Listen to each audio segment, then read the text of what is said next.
मागील 25 वर्षापासून शिवसेना उद्धव बाळासाहेब ठाकरे पक्षात गणेश वानकर एकनिष्ठपणे सोलापुरात शिवसेना वाढवण्यासाठी काम केलं. पक्षाबद्दल कोणतीही तक्रार नाही, आजही तितकाच आदर मातोश्रींबद्दल मनात आहे.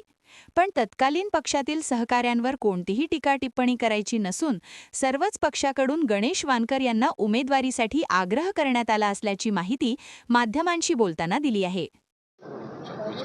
दादा, आज तुम्ही काल भाजपचे फॉर्म घेतले होते. आता आज अचानक भाजपचे चिन्ह आणि राष्ट्रवादी आपलं काय शिवसेने सोडून भाजपच्या ह्याच्यावर लढताय निवडणूक, कसं बघताय?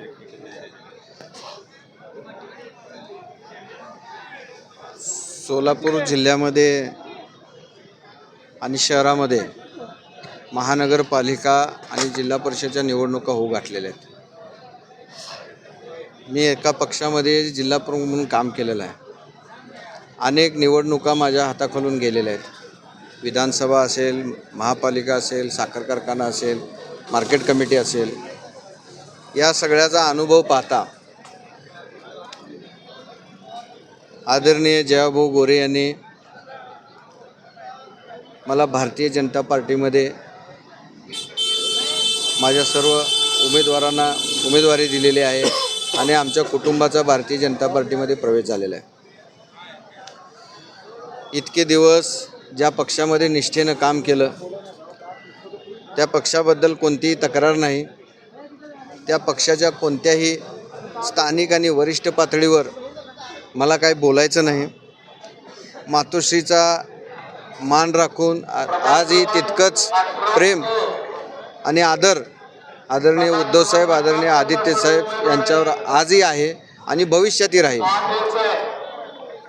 मी ज्या प्रभागातून नेतृत्व करतो, माझ्या मतदारसंघामध्ये अनेक प्रश्न प्रलंबित आहेत, ज्याला की फार मोठ्या निधीची आवश्यकता आहे. माझ्या भागाचा विकास करण्यासाठी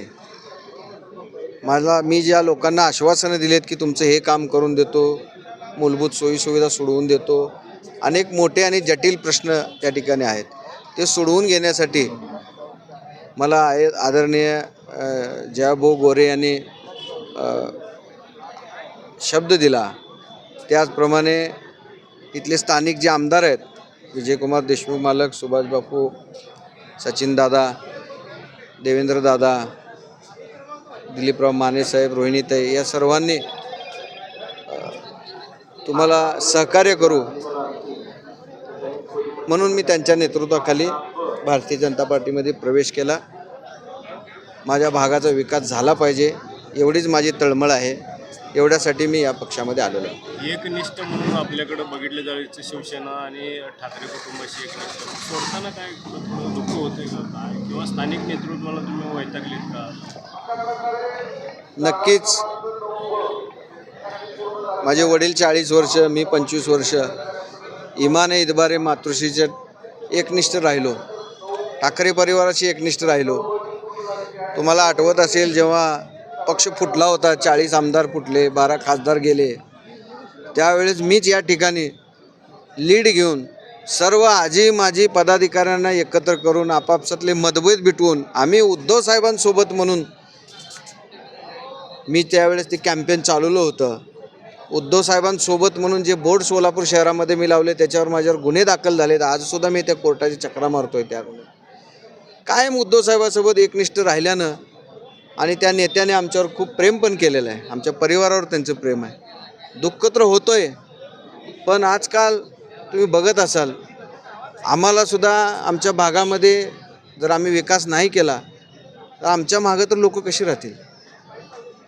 त्या लोकांच्या गरजा, त्या लोकांच्या सोयीसुविधा मला पूर्ण करणे अत्यंत गरजेचं आहे. म्हणून हा निर्णय मी घेतलेला आहे. एकट्या दासरी सगळ्यांना भारी पडला अशी चर्चा आहे. बाबा गणेश दादा असतील किंवा इकडे संतोष पाटील, इकडे बर्डे साहेब, इकडं महेश भैया, प्रताप चव्हाण, हे सगळे म्हणजे कंटाळले, सगळे राजीनामे दिले. काय दासरी काय असं? आता त्याचं उत्तर तेच देतील, पण मला त्यांच्यावर काय बोलायचं नाही आहे. एकेकाळचे जे सहकारी असतात, एक रात्रीतनं कोणी वाईट होत नाही. सत्ता, राजकारण, सत्ता येते जाते, पण संबंध कधी खराब नाही झाले पाहिजे. आम्ही तत्वाचे विरोधक असतो, व्यक्तीचे नसतो. ठीक आहे, आज आम्हाला बी कळतं आहे, शिवसैनिकांच्या बी भावना दुखावलेल्या आहेत, ते आमचेच आहेत एकेकाळी सहकारी. कोणाच्या घरात भांडण होत नाही. अनेकांना आम्ही पण शिवसेनेत प्रवेश घेतलायच ना, ते पण कोणता पक्ष सोडून आलेलेच होते ना. आज आमच्या अडचणी आहेत, आमच्या भागाच्या अडचणी आहेत, तेवढ्यासाठी आम्ही हा निर्णय घेतला आहे. म्हणजे आम्ही काही शत्रू झालो नाही. आजही सर्वांवर तितकंच नितांत प्रेम आहे. माझ्याकडे कोणी आलं तरी पण मी प्रत्येकाचं काम करत असतो. कधी आयुष्यात कुठल्या पक्षाचं आहे, कुठल्या जातीचं आहे, कुठल्या धर्माचं आहे पाहिलं नाही, पुढे पाहणार पण नाही. हे माननीय प्रकाशजी वानकर साहेबांचे संस्कार आमच्यावर आहेत आणि त्या संस्काराला धरून आम्ही चाललो आहे. माझे वडीलसुद्धा कधी कोणाविषयी आकस भावनेनं राजकारण केले नाहीत. त्यांनी दिलेल्या शिकवणीवरच आमचा वानकर परिवार चालू आहे. भाजप पक्षश्रेष्ठींनी काय आश्वासन दिलं, जवळच्या लोकांना सोबत येणाऱ्यांना काय संधी मिळेल? भारतीय जनता पार्टीमध्ये मी प्रवेश करताना कोणतीही अट शर्त किंवा कुठे पदाची अपेक्षा ठेवून मी प्रवेश घेतलेला नाही. भारतीय जनता पार्टीचे नेते आदरणीय जयाभाऊ गोरे पालकमंत्री साहेब यांनी